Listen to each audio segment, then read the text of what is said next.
बार बार इस पर चर्चा हो रही है। यूक्रेन में जो कुछ भी हो रहा है उसके लिए तो पूरा केंद्र सरकार लगी हुई है, वहां से जो आते हैं हम लोग घर पहुंचा रहे हैं। लेकिन ये बात तो अभी नोटिस में आया है कि सब जगह का मेडिकल कॉलेज में पढ़ने के लिए वहां इतना लोग जा रहा है। ये किसी को मालूम था? हम लोगों को तो मालूम नहीं था कि इतना मेडिकल कॉलेज पढ़ने के लिए अपने राज्य और देश को छोड़ करके कोई विदेश में जा रहा है। और अभी बात आ रही हो पर पैसा कम लग रहा है। अरे भाई पैसा कम लग रहा थी तो नेशनल लेवल पर ना सोचना पड़ेगा। और यहां पर जो भी एडमिशन होता है उसके लिए तो पूरा कंपटीशन देश भर में ना होता है, नेशनल लेवल पर होता है। अगर सरकारी में सुन लीजिए पहले अब गया है तो अब ना सारी बात आ रही है भाई कि यहां के बजाय बाहर इतने लोग जा रहे हैं। तो ये सब चीज पर एक बार गौर तो नेशनल लेवल पर सोचना है कि गौर करिएगा कि बिहार एक गरीब राज्य है, खाली यहां के लोग नहीं गए, अमीर अमीर राज्य के लोग भी गए हैं वहां पढ़ने के लिए। तो जरा समझ लीजिए ना कि कोई एक जगह का प्रॉब्लम नहीं है, सभी जगह का प्रॉब्लम है। तो राष्ट्रीय स्तर पर ही ना सोचा जाएगा कि हमारे राज्य के बच्चे यहां के बजाय दूसरे देशों में मेडिकल पढ़ने के लिए जाते हैं, क्या उनको ये सुविधा इतनी ज्यादा है? तो यहां क्या किया जा सकता है कि किसी को बाहर जाने की जरूरत ना हो? हम लोगों को भी पहली बार जानने को मिला कि साहब इतना लोग चला जा रहा है बाहर पढ़ने के लिए, जबकि बिहार देश में भी है और यहां पर भी सरकारी भी प्राइवेट भी सब बात कर रहे हैं। हम लोग तो कोशिश कर ही रहे हैं। भी साधारण इलाके के लोग, परिवार का लोग इतना ज्यादा विदेश में भेज दे रहा है, कैसे इतनी जानकारी है? ये नया नया जो सोशल मीडिया आ गया है उसी से ही सब चीज जानकारी है।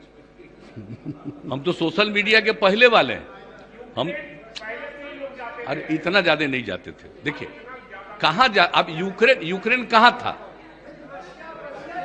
अरे रूस के, एक बात और, यूक्रेन तो रूस का ही ना हिस्सा था। आप समझिए, हम लोग भी आपको हम नहीं कहेंगे क्योंकि हम लोगों को तो बहुत हाल में ये बात जानने को मिला कि इतने लोग बाहर चले जा रहे हैं। तो सचमुच सोचना पड़ेगा कि भाई किसी को, अब पहले तो हम लोग वही जानते थे कि भाई कुछ ही लोग जा रहे थे, लेकिन अब हाँ इतना लोग अब जा रहे हैं तो इन सब चीजों पर तो निश्चित रूप से विचार करना चाहिए। ये विचार चल रहा हो करेंगे। लेकिन एक बात जान लीजिए, अभी अचानक कोई राज्य सरकार का सिर्फ विषय नहीं है, ये तो सबको इसके बारे में सोचना पड़ेगा कि कैसे हमारे बच्चे बच्चियों को बाहर जाने की कोई नौबत ना आए। ये हम लोग जरूर सोचना चाहेंगे, ये जरूर है, ये बात भी मन में रखें। ध्यान से देखिए, बिहार का सरकारी स्वास्थ्य व्यवस्था, बिहार सरकार चिकित्सा पदाधिकारी गाड़ी टकाटक है, एक और स्कॉर्पियो है वो भी टकाटक है। बिहार सरकार प्रचार्य,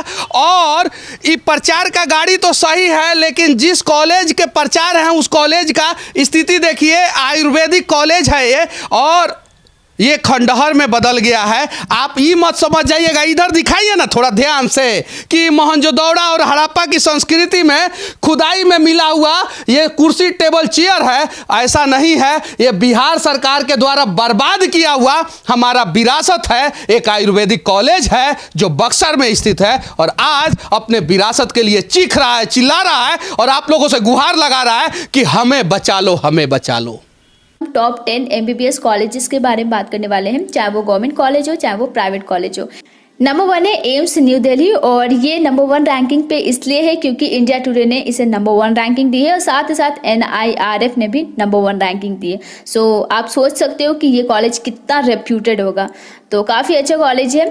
तो यहाँ की अगर हम फी देखें तो 1628 रुपीज़ पर ईयर, तो 107 टोटल सीट है MBBS कोर्स के लिए।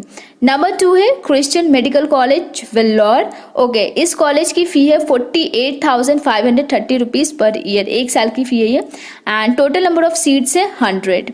तीसरे नंबर पे है आर्म्ड फोर्सेस मेडिकल कॉलेज जो कि पुणे में है, और यहाँ की फ़ी है 31,870 रुपीज़ पर ईयर, 1 साल की फ़ी है, और ये गवर्नमेंट कॉलेज है। टोटल सीट्स देखेंगे यहाँ पे तो 130 टोटल नंबर ऑफ सीट्स है, बट ये सीट्स उन स्टूडेंट से फिल हो जाता है जिनके पेरेंट्स आर्मी में होते हैं, क्योंकि यहाँ पे पहले उन बच्चों का एडमिशन होता है जिनके पेरेंट्स आर्मी में होते हैं।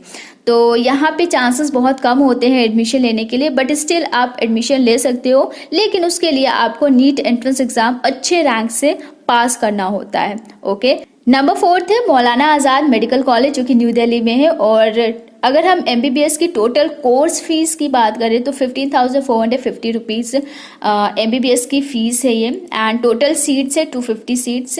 नंबर 5th पोजीशन पे जो कॉलेज है वो है Jawaharlal institute of post graduate medical education and research, यानी कि जिपमर पौंडीचेरी। तो ये भी बहुत ही अच्छा कॉलेज है और यहाँ की जो एवरेज फीस है एक साल की वो है 5,000 के अराउंड आपका फी लग जाता है एक साल का, और टोटल 150 सीट है। ये भी गवर्नमेंट कॉलेज है। नंबर 6 पे है किंग जॉर्ज मेडिकल यूनिवर्सिटी जो कि लखनऊ में है। ओके, तो चलिए फी देखते हैं। फीस जो है एक साल की वो है 54,900, और ये सिर्फ आपका ट्यूशन फी है। जितने भी हमने आपको फीस बताए हैं वो ट्यूशन फीस ही बताई है, बाकी जो एग्जाम्स फीस और जो अदर फीस होती है वो इंक्लूडेड नहीं है, वो एक्स्ट्रा लगता है। ठीक है, चलिए नेक्स्ट। टोटल सीट जो है इस कॉलेज में वो 250 सीट्स है। नंबर 7 है institute of medical sciences Varanasi, और यहाँ की फ़ी है 29,748 रुपीज़, एक साल की फ़ी है ये, और टोटल नंबर ऑफ सीट्स है 84। नंबर 8 पोजीशन पे है लेडी हार्डिंज मेडिकल कॉलेज जो कि न्यू दिल्ली में है, और इस कॉलेज की फ़ी है 1,400 रुपीज़, एक साल की फ़ी है। टोटल नंबर ऑफ सीट्स है 200। Next university of medical sciences new Delhi, तो इस कॉलेज की फ़ी है 7,045 rupees per year, total number of seats है 150। नंबर 10th पोजीशन पे जो कॉलेज है वो है grand medical college and sir J group of hospitals जो कि मुंबई में है। तो MBBS कोर्स की टोटल कोर्स फ़ी है 5,62,000 and total 250 number of seats हैं। तो गाइज ये सारे टॉप 10 कॉलेज है MBBS कोर्स को करने के लिए। तो कुछ प्राइवेट कॉलेजेस थे, कुछ गवर्नमेंट कॉलेजेस थे। ठीक है, तो गवर्नमेंट कॉलेजेस की फ़ीस तो आपने देख ही ली है। तो एडमिशन फ़ी, ट्यूशन फ़ी और जो भी एक्स्ट्रा फ़ी होता है सबको मिला के भी आपको 5,000 10,000 से ज़्यादा पे नहीं करना होता गवर्नमेंट कॉलेज में। मोस्टली कॉलेजेस जो टॉप कॉलेजेस हैं उसकी बात कर रही हूँ मैं।